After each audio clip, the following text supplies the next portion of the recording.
Hello mga kasyokoy. Ay, kahirap mag-drive, kapagod, pero masaya. Nga pala, meron akong imamartis sa inyo. Andito tayo sa bagong bahay nung isang Pinoy. Sabi nila na pwede daw pala na magkaroon ng sariling bahay ang Pinoy na ang nagpagawa ay yung amo. Ang bait ano, sana all na lang. Kasi darating yung asawa. Kaya sa mga among mababait, sa mga Pinoy, shout out po, marami pong salamat. I-check natin kung totoo yung mga marites nila. Kung totoo ba na susi ko. Sus Ginoo. Ayan, susi. Yung sasakyan ko nga pala ay itaw manual. Hindi ko naman alam na iikwan. Sos! Matanda na. Ayan, manual po. Si Mazda. Tara. Check natin kung totoo.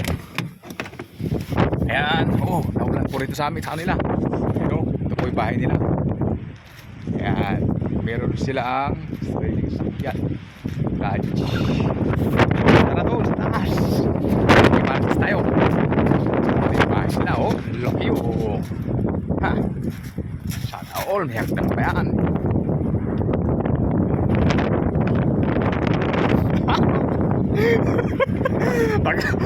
Mga kasyokoy, magiging kasyokoy na natin siya. Nag-aantay natin sa loob. Tingnan natin. Tao po, good morning. Ayan, ito po yung bahay nila. Ito po ay pinagawa po ng amo niya. Boss, magkikain po. Nagugutom na ako, makikikain tayo. May sarili silang TV. Hindi ko alam. Hindi niya raw alam. Hindi ko na alam. Alam na ngayon. Kaya bahay nila. Pagkain niya. Boss, morning. Boss, nagtatry ako mag-vlog, boss. Shout out. Si Boss Mark. Saan ka po sa Pilipinas? Saan po sa? Angeles. Angeles. Shout out po sa mga Angeles. Andito na po sa Canada ang mga taga-Angeles. May interview mo, Boss Amid. Ayun po yung pong maswerte. Oy, kasyokoy. Magiging kasyokoy na natin siya. Pasok, kasyokoy. Pasok tayo. Tara, maganda yan. Boss, may tatarong kami. Sabi nila, meron akong namaritis Sabi nila kasyokoy. ayan. Nahigamat. Batiin mo yung mga kasyokoy natin. Muna, Hello, kasyokoy. saan ka po sa Pilipinas? Tarlac. Tarlac? Kapangpangan. Batiin mo po yung taga sa inyo. Mga magulang, batiin mo. Ito po yung sarili niyang bahay. Nagmumuni ako, kasyokoy. Nagmumuni. Binigay po ng amo niya. Totoo, may inabalitan kasi kami, boss. Ang sabi, totoo ba na kapag mabait daw ang isang empleyado, pinapagawan ng bahay ng amo? Totoo ba?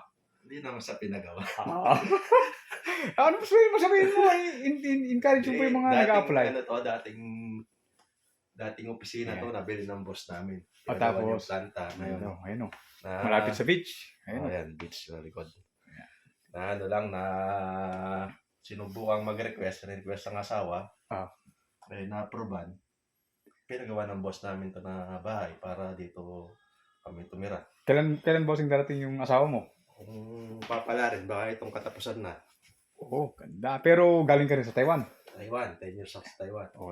Anong company? Shout out mo sa mga... Unimicron. Unimicron. Daily. Herjang branch. Meron na tayong mga kasyoko dyan. Mga kasyoko natin dyan sa Unimicron. Maritin mo sila. Mga kasyoko I-like and share po itong aming vlog na kasyoko. Baka po makatulong. Supportahan natin kung kaibigan nating nag-start sa pag-vlog. Si Mr. Shokoy. Baka sakaling makatulong po sa kwan.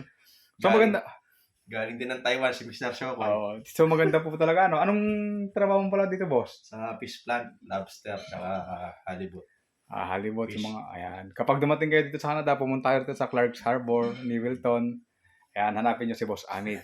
Ayan, bibigyan kayo ng maraming lobster. Saka, napakaswerte nan kasi nung dumating kayo, pwedeng malaman, boss, kung ilan yung i-rate mo dati? Nung dumating ka? Tinatanong mo, pwede ba, boss? Pwede ba? Maraming makukutang. Hindi. Nag-start kami ng 16.5 ngayon. Dahil medyo mabigat yung trabaho, ginawa tayong 20. Per- per hour. Oh, di ba? Napakaswerte. Yan ang maswerte. Kaya tingnan mo sa katawan pa lang. O sa mga gusto pong mag-apply sa galing sa Taiwan, anong nga pala boss, ano yung mga struggle mo before nung nag-apply ka? O ilang buwan ka ba nag-apply taon? Ano ako wala talaga hindi talaga nakaplanong pumunta ako rito Kaso, Kaso patapos na tayo sa Taiwan, 10 years na tayo. kaya So kailangan nating umanap ng ibang dahil may pamilya tayo. May kailangan na suporta. Hindi naman tayo pwedeng umuwi sa Pinas. ang trabaho, no? Lalo, galing pandemic, maraming walang trabaho doon. Mm. Yan, tag-try tayo dito sa mag-apply sa Port to Port, yung agency Oh, pa namin. iba't iba'y port to port. Ayan. Salamat, Port to Port. Salamat po, Ma'am Manilin, Baka Ma'am naman. Altin. Baka naman, pwede. So, ilang buwan ka boss nag-antay bago ka nakaalis? Bali, ano lang din Wala mang isang taon. Walang isang taon. Walang isang taon. So, nung nag-apply ka, continuous ka pa rin nagtatrabaho. Nagtatrabaho ako. Tapos naman. nag-ipon ka. Oo. Paano mo nabayaran yung yung placement mo? Bali, pinagtulungan namin ng mag-asawa. So yung si Mrs. nasa Taiwan din. Yung miss. Saan siya sa Taiwan? Sa Hsinchu. Shout out din po sa mga Hsinchu, yung asawa po ni Miss ni Kasyokoy natin nasa Hsinchu pala. Malapit mo na pong dumating. Yan po yung may share namin na kami nanggaling sa Taiwan. Marami ding struggle. Nung nasa Taiwan ka ba, may OT-OT kayo o nagpa-part-time ka rin? Nagpa-part-time din. Kasi marami naman kasing yung advantage din. Marami pinagkaiba rito. So sa Taiwan, yung convenience doon, maraming mga tindahan, malapit sa lahat. 7-Eleven, Transportation. Yun lang kayo pinagkaiba rito. Yung transportation rito, hindi pwedeng wala kang sasakyan sarili. No? Kasi malayo lahat. Hindi ka lang sa Taiwan. Diyan na sa tabi-tabi. Naglalahad lang. Ilang minuto pag pagpupunta ka ng bibili sa alimbawa sa Ang bilihan dito nasa convenience Barrington, mismo 7 minutes siguro dito. mula rito, 7 Yung minutes. binamimigay Hindi pwedeng na- lakarin, ano? Hindi. Malamig, Hindi. Yung mga store dito. mga store. May Pinoy store ba rito sa inyo, sa lugar Wala niyo? dito sa sa Yarmouth. So, ilang oras ang doon? Isang oras siguro yun. Tapos meron pa yun sa city, sa Halifax, ano? Halifax. Pero ilang oras naman doon? Nasa 3, may get 3 Oh, hours. 3 hours. So, Dito naman sa Canada, hindi naman problema ang pagkain, lalo na rito sa nasa Atlantic tayo. ayan, Madali kasi yung pagkain dito. mga isda na. Nasa likod tayo ng dagat, no? Okay. Pag malapit na may season ng pusit. Makarel. Mingwit lang tayo dyan, tapos mag-stock tayo. Libre, no? Ayan. Alternate yun pagkas ng pusit, makarel naman. Tapos nakakakuha din tayo ng mga sa planta. Kasi nakakuha tayo ng gusto natin kumain ng lobster.